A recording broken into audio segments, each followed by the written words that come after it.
नमस्कार, मैं नवीन जायसवाल 4 PM राजस्थान में आपका स्वागत है। राजस्थान में नई सरकार बने हुए करीब 1.5 महीने का समय हो गया है। पिछली 15 दिसंबर को मुख्यमंत्री बनवारी शर्मा और उनके दो मुख्यमंत्रियों ने शपथ ली थी। उसके साथ राजस्थान में सरकार का गठन हुआ था और अब जनवरी का एंड है, करीब 1.5 महीने का वक्त हो चुका है और इस 1.5 महीने के अंदर सरकार को समझ में आ गया कि सरकार चलाना ज्यादा मुश्किल है बजाय चुनाव जीतने के। क्योंकि जो चुनावी मुद्दे थे जिनको लेकर विपक्ष में रहते हुए भाजपा तब की कांग्रेस सरकार को घेरती थी, वो मुद्दे अभी भी बरकरार है, वो समस्याएं अभी भी बरकरार है। चाहे वो कानून व्यवस्था की बात हो, चाहे राजकाज चलाने की बात हो। कानून व्यवस्था की स्थिति पर तो कोई बेहतर सुधार नहीं हुआ है, लेकिन सरकार के रोजमर्रा के कामकाज चलाने में भी सरकार को बड़ी चुनौती का सामना करना पड़ रहा है। फंड जुटाने में सरकार को दिक्कत जा रही है क्योंकि उसके पास अब पैसे नहीं है। सरकार पूरी तरह कर्ज में डूबी हुई है और कर्ज में डूबने का कारण वही चुनाव और चुनावी वादे हैं। पिछली गहलोत सरकार के समय भी जमकर चुनावी वादे हुए और उनके काउंटर में भाजपा ने भी जमकर चुनावी वादे किए जिनको निभाने की कोशिश की जा रही है। इसलिए राज्य की हालत, माली हालत और ज्यादा खराब होती नजर आ रही है। एक अनुमान के अनुसार माना जा रहा है कि इस वित्तीय वर्ष के अंत तक यानी मार्च तक, अगले 3 महीने तक और सरकार को जितना कर्ज लेना होगा, तब कर्ज की मात्रा इतनी हो जाएगी, करीब 5,80,000 करोड़ का कर्ज राजस्थान के ऊपर हो जाएगा।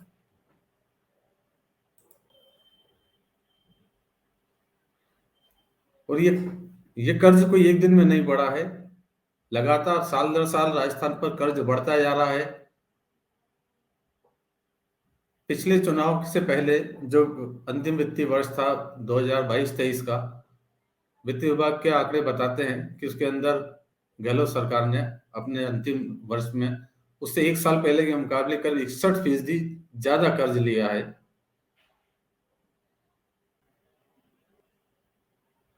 गहलोत सरकार ने अपने कार्यकाल के अंतिम 8 महीनों में करीब 44,738 करोड़ रुपए का यानी लगभग 45,000 करोड़ रुपए का कर्ज और लिया था और वो कर्ज की मात्रा बढ़कर 5,80,000 करोड़ के लगभग पहुंच रही है। अब उसका नतीजा यह है कि सरकार के पास पैसों की तंगी है। हालांकि वेतन जरूर वो समय पर बांट पा रही है, लेकिन बाकी चीजों में बड़े समस्या सरकार को आ रही है। पैसों का भुगतान नहीं हो पा रहा है, बिलों का भुगतान नहीं हो पा रहा है। बताया जा रहा है कि सिर्फ जो सरकारी कर्मचारियों को वेतन और पेंशन है वही समय पे मिल रहा है, लेकिन जो कारपोरेशन है उसमें सैलरी बांटने में समस्या जा रही है और कुछ कारपोरेशन में 2-2 महीने में भी सैलरी मिल रही है। और सैलरी के अलावा जो दूसरे भुगतान हैं, जो रिटायरमेंट के बेनिफिट्स हैं, जीपीएफ का जो एडवांस निकाला जाता है, उसमें भी 1 से 2 महीने की देरी हो रही है, कर्मचारियों को समय पर नहीं मिल पा रहा है। इनके अलावा जो दूसरे पेमेंट हैं उसमें भी सरकार को चुनौती का सामना करना पड़ रहा है और बताया जा रहा है कि पेमेंट देने में अब कंट्रोल बढ़ता जा रहा है। जो 2 लाख तक के पेमेंट है वो तो समय पे दिए जा रहे हैं, लेकिन 2 से 5 लाख तक के जो पेमेंट है उनमें 1 महीने की देरी हो रही है और जो 5 लाख से बड़े पेमेंट है उसमें 2 महीने तक की देरी हो रही है, ताकि सरकार की जो तंगी है, किसी तरह से कैश का फ्लो रोककर सरकार अपना काम चला रही है।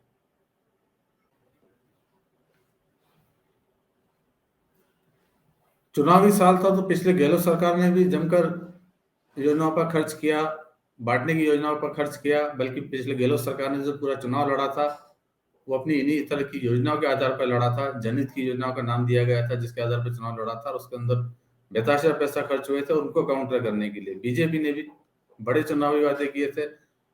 सस्ता गैस सिलेंडर देने को लेकर तो भाजपा और कांग्रेस में एक तरह से बोली ही लग गई थी और लास्ट में भाजपा ने 450 रुपए के अंदर गैस सिलेंडर देने का वादा किया था, जिसे 1 जनवरी से निभाना भी शुरू कर दिया है। इसके अलावा जो बीजेपी ने अपने संकल्प पत्र में चुनावी वादे किए थे उसमें केजी से पीजी तक छात्रों के लिए फ्री पढ़ाई की व्यवस्था की गई थी। पीएम किसान सम्मान निधि में जो पहले 6,000 रुपए दिए जा रहे थे उसको 12,000 रुपए करने का वादा बीजेपी ने किया है। लाडो प्रोत्साहन योजना जो एमपी में लाडली लक्ष्मी योजना जैसी योजना बनाई, जिसके अंदर नवजात कन्याओं के ऊपर 2 लाख रुपए तक के सेविंग बॉन्ड उनके नाम से जमा करने की योजना है। मेधावी छात्राओं को स्कूटी देना है या छात्रों को लैपटॉप देना है। ऐसे कुछ कई तरह की लोक लुभावन योजनाएं बीजेपी ने भी की थी, और सिलेंडर वाली योजना शुरू हो चुकी है, और दूसरी योजना पर भी काम चल रहा है। तो सरकार के पास बड़ी चुनौती है कि किस तरह से वित्तीय स्थिति को सुधार के इन योजनाओं को लागू किया जाए, क्योंकि आगे लोकसभा चुनाव आ रहा है। लोकसभा चुनाव के अंदर भी अगर वोट लेने हैं तो आपको चुनावी वादे निभाने ही पड़ेंगे, जो आपने विधानसभा चुनाव में किए थे।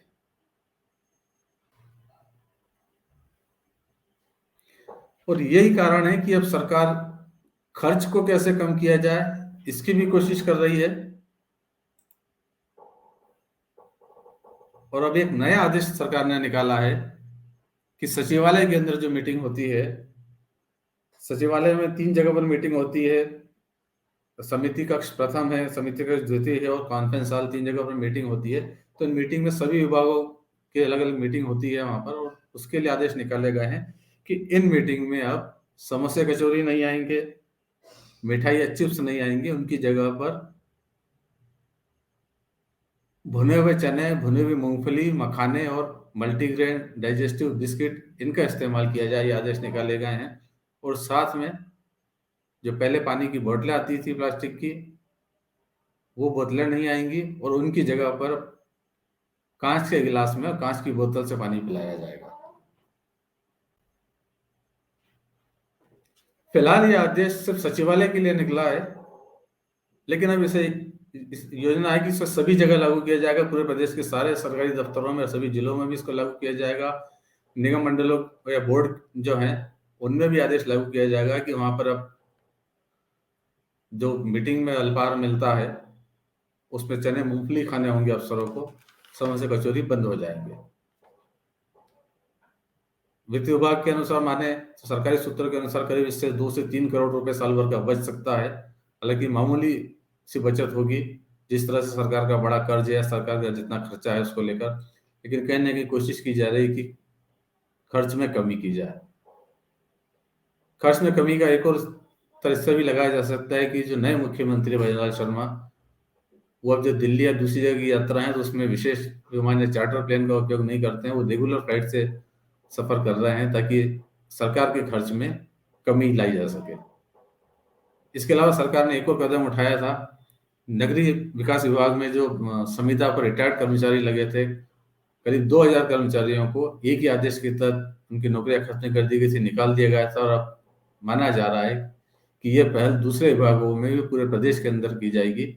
ऐसी जानकारियां जुटाई जा रही है कि कहाँ पर कितने संविदा कर्मचारी, रिटायर्ड कर्मचारी संविदा पर लगे हुए हैं, उन्हें भी बाहर किया जाए, ताकि सरकार का खर्च बच सके।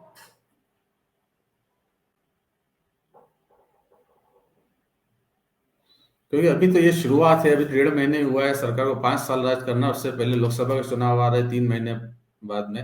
उससे पहले भी सरकार को अपनी कुछ योजनाओं पे अमल लाना ही होगा, चाहे वो किसानों से संबंधित है, चाहे महिलाओं से, छात्राओं से संबंधित है।